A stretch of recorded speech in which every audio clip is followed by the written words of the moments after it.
Hi guys, this is Holly Huber, and I'm sitting here in San Diego, California on The Latest With, and I'm here with David Oliver, who is another stem cell patient that I met through my process of having stem cell treatment outside the country. How are you doing, David? Good. How are you today, Holly? Pretty good. I'm excited. We're having great weather here in San Diego. It's warm, and I think you do too. Where are you right now? We're in San Clemente, California. San Just Clemente. not too far north of you. San Clemente. I'm telling you, anybody on the West Coast that's can see ocean from any place in their town is enjoying this beautiful weather today. Um, you had stem cell treatment like I did, and we didn't know each other until after we reconnected. After I had stem cell treatment 2 years ago, and you had stem cell treatment when? In 2008, June. June 2008. I'm sorry, 2009, actually. I forget, and I talk to people, and I'm just like, when did I have that It treatment, June? does. Yeah, it goes by Yeah. fast, doesn't it? And you have multiple sclerosis, if I'm correct, yes? Yes. Yes, and why did you RRMS. are relapsing remitting? And why did you look at stem cell? I mean, what made you, from the point of you were diagnosed and you were living life and running your business and doing all of your other activities and you have children? What made you lead to do to something else different? Holly, actually, when I was diagnosed in 2006, I started off with the right optic neuritis, and after I got some steroid treatment for that, everything was pretty much okay. But after that, I had severe fatigue that set in. So for the next 3 years, I was on the couch every day.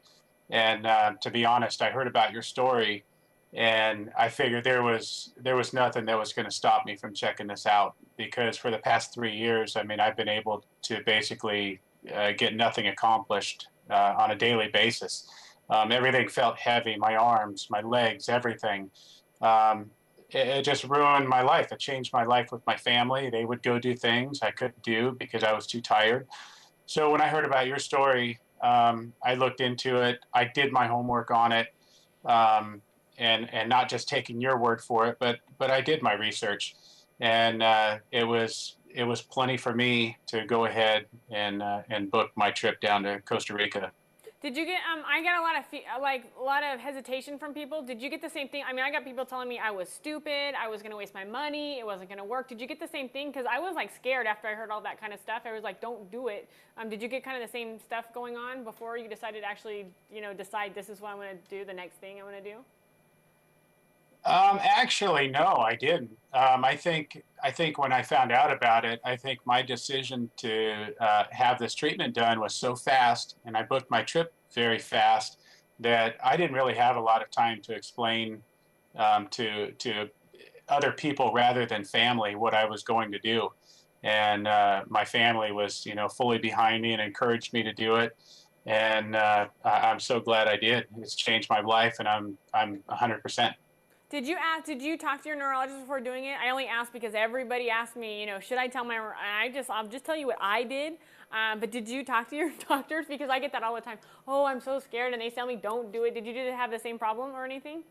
I did. I went in and I spoke to my neurologist, and I mentioned about what I was looking at doing, and her only response to it was, she said, "Don't believe everything you see or read on the internet."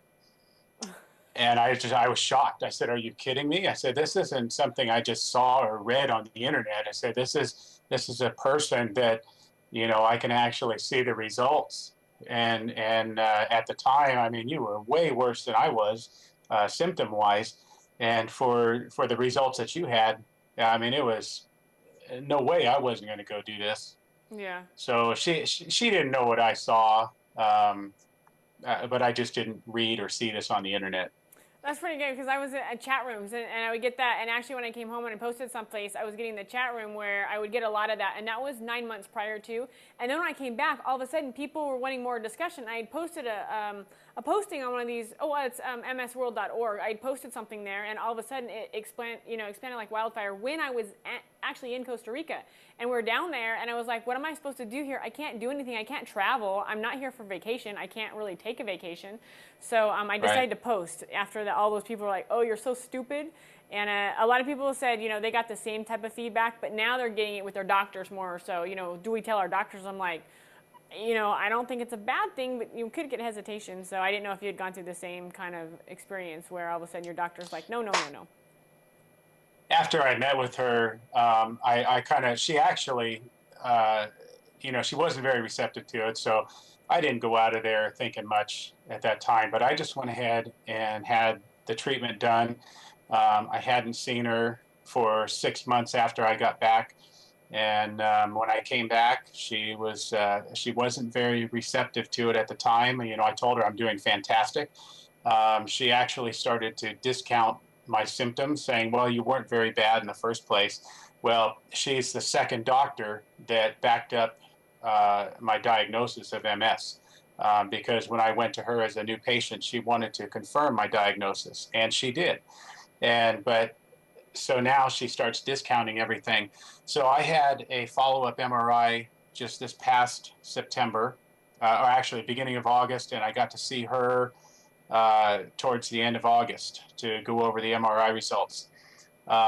She actually she was kind of shut down a little bit. She wouldn't say much, and we had to pry a lot of answers out of her because I have not taken any medication since my treatment, which it's I guess a year and a half now almost. Oh, wow. Or so.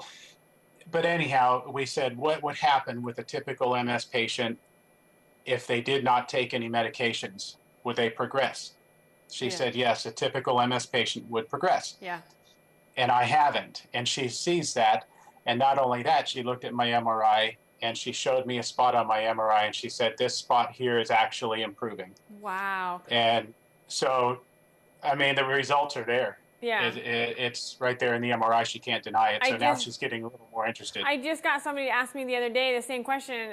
It's her husband, I think, was asking, they're on Tysabri, was the last drug I was on. And they're like, do I go off my medications? What did you do? And I'm like, yeah, I didn't intend to go off them. But all of a sudden, when I did, I came back to the United States. And all of a sudden, I was like, wow, I feel pretty good today. And then 30 days later, I feel pretty good today. I feel pretty good. And then finally, my authorization for the medication ran out. And I'm like, oh, wow, this is kind of a great feeling. And once all the medications were out of my system, I felt so good.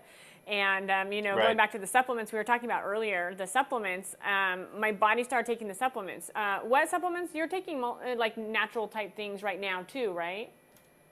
I take a luteolin, which is a natural supplement. It's for an inflammatory, but the product is called Lutamax, Lutimax, and it has the most amount of lutein or luteolin in the product that I have found out of any on the market. Mm-hmm. It turns out that it's right here where I live, and so I got to meet the owner of the company.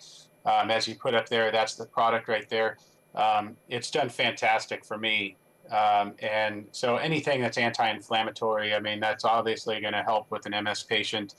And so I didn't hesitate to try it. I mean, my neurologist actually recommended that I take lutein or luteolin.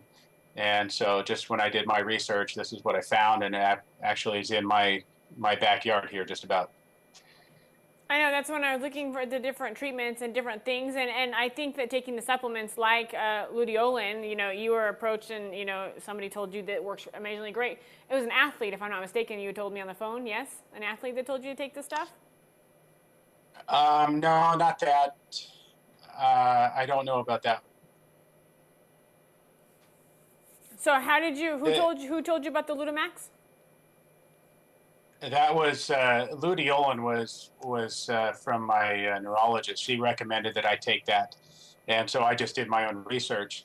But they're actually they have some other stuff called race fuel or race day fuel, which has luteolin and quercetin in it. It's really good for energy. It would probably be very good for MS patients. I mean, I take it myself, and the stuff's amazing. But my neurologist was the one that recommended it. So now that you're feeling pretty good after having the stem cell treatment, which for a lot of people is stepping definitely outside the boundaries and outside the box. And I don't know if you follow a lot of stuff that's going on in the MS world, and I know I get asked a lot about CCSVI, or I think there's a new drug, the oral medication that they're taking now for MS. Correct. Do you get people that like trying to push you in that direction, like you've got to take something, you can't be on nothing at all? I actually am not pushed towards doing anything. I think most of the people I talk to, they know I'm pretty strong-willed. I'm going to do kind of what I want, what my research tells me to do. And that's what I do. You just kind of stick to what you know works for yourself, and you don't get influenced by other stuff.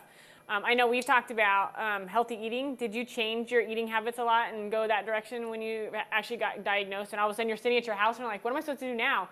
I don't even want the bag of chips. I'm sitting here watching TV. I couldn't even get to the TV and change the TV, so that's how bad I was. But I was like, this is awful. Oh my gosh. I started it first. I really did, and started watching. I already eat pretty healthy as it is. But I like my hamburgers. I like my fried foods and stuff like that. But I do it all. I do it all within reason, and not over the top. So I stay in pretty good shape. In 2006, when I was diagnosed, I was actually training for LA City Fire Department. I was in the best shape of my life, and this thing knocked me down to my knees. I mean, it just stopped me so fast.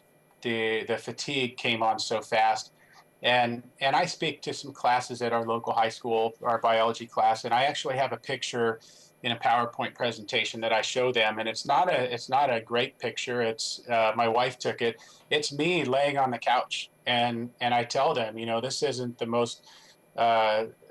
It's not the best photo of me that I would show anybody, but this was me every day on the couch with no energy. Oh, wow. And since my treatment, Holly, I mean, like I said, I'm back to 100%. I take these supplements because if these things can help me, I do want the benefits of that. I don't want pharmaceutical drugs. For me, the less the better. But I'm back to 100%. I mean, I went for a 3-mile run this morning, and I just wanted to keep going. I had more time, but I actually outran my 17-year-old daughter. She couldn't keep up, so I felt great. It's like, wow, my 17-year-old can't even keep up with me. So, I'm doing great. That's pretty good stuff. You're like, look at me now. I've proven everybody wrong, and I'm back on track, and life is good, and I'm going in the right direction. I know I would get people to say, it's so hard to change your. Somebody asked me one time, do you think it's the diet? Because I did change my diet quite a bit because we were grasping for everything, not out of desperation, but because, all of a sudden when I couldn't feel anything from my waist down and, my knees weren't paying attention to me, my legs weren't paying attention, you're like, okay, now what? So we were kind of going in every direction, waiting for the neurologists to come back and say, yes, we have an appointment for you, or yes, we can do another MRI, or yes, we can go over the medications. And I followed something called the Swank diet briefly. I ran into that. Well, I can talk about that later on. You can look at my website and check out more about my different diets that I've done and stuff. And it's a MS diet, and basically it's eating anything that you could grow in a garden or raise on a farm 200 years ago. It's very simple, but it's hard to do. And I only do it about 60%. I was talking to somebody else that I've made friends with through the stem cell journey, somebody who's a patient of the clinic that we had gone to, just out of correspondence. She picks up the phone from Michigan and calls me every once in a while. And we joke about, we make excuses, and she says, you know what, I didn't take my supplements today just because I have every excuse in the book. And they're not good ones, but I'll walk through the kitchen and you know what, the cabinet was too far away. Or, you know what, I can't take them too late because I'm not going to feel good. And I laugh and laugh, and now she texts me every once in a while. She goes, I got to go. I can't talk today. I can't chit-chat because I did take my supplements, but I got to think about it first. So we talk about that, or chocolate, or all sorts of different things that affect different people. So it's kind of interesting and stuff. I found a lot of stuff online, which is great, and a lot of people post stuff. I found it through Twitter and Facebook and my website and other people's websites, and it's kind of interesting to see the journey that everybody takes, and not just in MS, but in any disease that you have. Right. Are you online quite a bit? I am. I cruise the web. I mean, I'm looking at different things on MS, and I'm actually finding out about other things that people have. I mean, because honestly, before I got diagnosed with MS, I've heard of it, but I never knew what it was. So, I try and catch up on other things that are going around that people deal with. When I was first diagnosed, go ahead. No, I was just going to say, as far as the diet, I mean, diet is crucial, no doubt about it. The better you eat, the better you're going to feel. And it's easier for your body if you're eating the good things rather than if you're sitting there eating hamburgers and all the fried foods. That's hard stuff for your body to process. So, you stay healthier. It's easier for your body to take care of that. And, yeah, it's definitely going to benefit you in the end. Well, the one thing that I did do is I cut beef because on this swank diet, one of the things they don't, if you can stay off of beef, just because there's something in the beef that we have now, if I could have beef that was 200 years ago, it'd be different. Don't have beef. And so in my head, I think that I really want a cheeseburger, or I think I really want, filet, a piece of steak or whatever. And I will. I don't deprive myself. I'll go have it. And all of a sudden it's like, that wasn't nearly as good as I thought. Same thing with, I have a glass of wine and the stem cell. They don't tell you not to, they have, stipulations of maybe what you could maybe try to do and try not to do. And I'm not a crazy alcoholic drinker all the time, but all of a sudden I thought, wow, I really wanted a glass of wine. Now, as the 2 years, I'm 2 years out, and I'm just like, well, it's not as good as I remembered it used to be, and I really think I have a craving, but I don't anymore. So I can see that my environment, my palate has changed. I like to swim. I love living in San Diego. I love living by the beach. Yeah. So yeah, I like being outside. So it's kind of interesting. If anybody wants to find out more, go to, for me, it's ilovemynewstemcells.com. That's how I talk to a lot of people.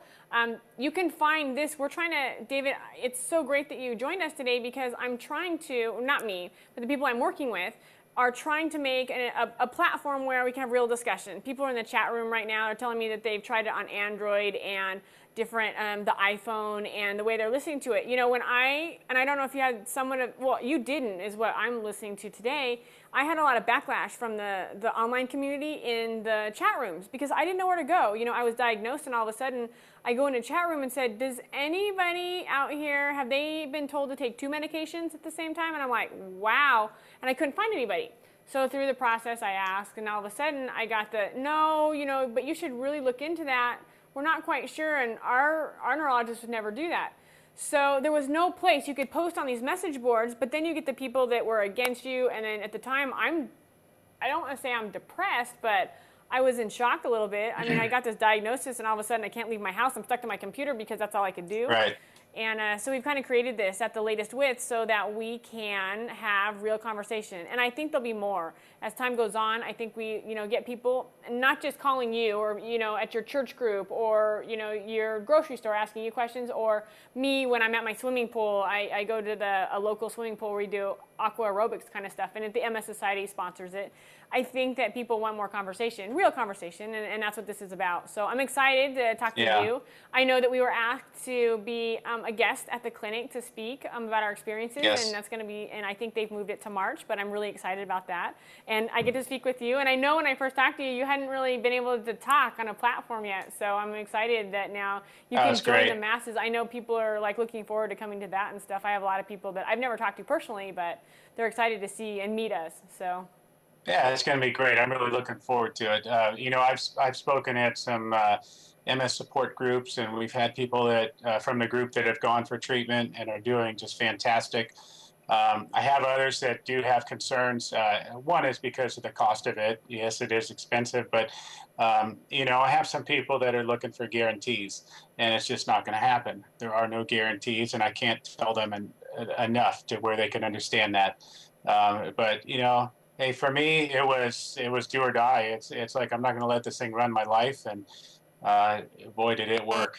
I know, and that's the exciting part where, you have relapse and remitting multiple sclerosis, so you hadn't got to the point of where, which, you were telling me that your neurologist was saying, well, maybe your symptoms weren't as bad as what you were saying, but how can you say that? They're not living in your shoes, but all of a sudden now you had this treatment and it's giving you a second opportunity to attack everything again and to live life, which is great. And, again, I don't think I think you're probably one of the few that said, I want to do this now before it gets to the point of where I can't see or I can't walk, which is great.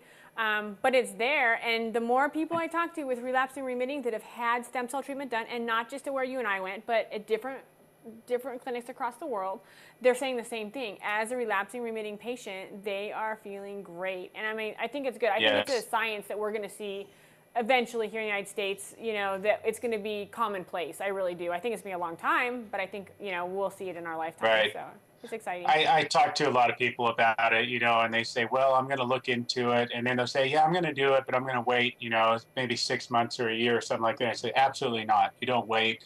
you go get it now, because the more you wait, the more this, MS will take over your life. Yeah. So get it done now. Yeah, so it's exciting, and I'm sure we'll talk about a ton more stuff next time, and I look Yeah. forward to it. I love our chats that we have. When I'm sitting and choosing in my car, my cell phone, because I do a lot of my stuff, my video updates and stuff, and that's kind of how I got into the speaking about it, because people wanted to know more, and they would call me, email me, and I'm just like, wow, how do I do this? We started doing the YouTube videos just because we were 30 days in a different country, and that's how it kind of started, and it's great. So, but check back at thelatestwith.com, or go to Twitter, @thelatestwith, or Facebook.